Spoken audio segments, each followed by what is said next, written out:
Hello बच्चों, let us read the question. The work done per unit volume. ठीक है, work done per unit volume हमें find करना to stretch the length of area of cross section 2 millimetre square by 2% will B.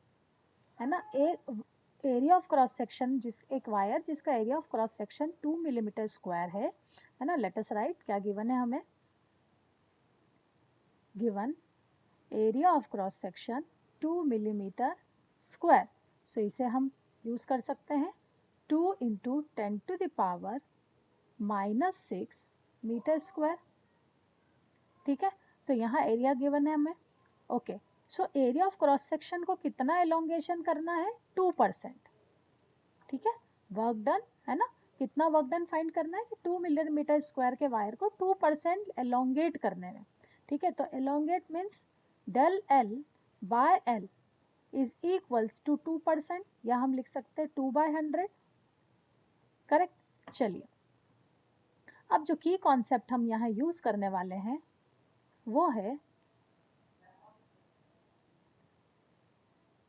Work done per unit volume is equals to half into stress into strain. Correct. अब by Hooke's law क्या हम ये कह सकते हैं, by Hooke's law stress is directly proportional और equal to, है ना, stress is equal to Young modulus into strain. Okay, so stress की वैल्यू हम यहाँ रख सकते हैं. तो यहाँ पर हो जाएगा because only strain, this is called strain, है ना. तो हम स्ट्रेन की वैल्यू इस इक्वेशन में रख देते हैं. तो this will become work done per unit volume is equals to half into Y into strain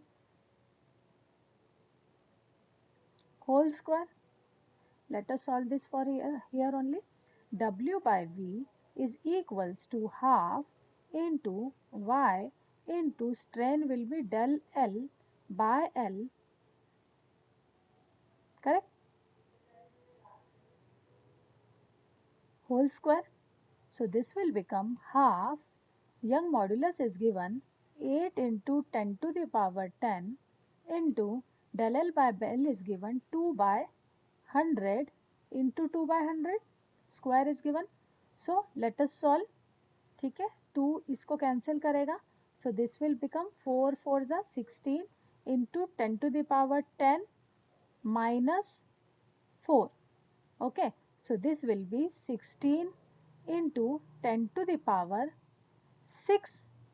ठीक है, अब work done per unit volume की यूनिट क्या होगी, work done per unit volume की वर्क डन की unit joule per metre cube, है ना. अब हम ऑप्शन में देखें तो यहाँ 16 इंटू 10 टू द पावर 6 को हम लिख सकते हैं 16 into mega joule per metre cube. 10 to the power 6 हमारा मेगा के इक्वल होता है. तो ये आ गया हमारा work done per unit volume. So which option is correct, option 2 is correct. 16 mega joule पर minute cube. I hope this is clear to you. Thank you.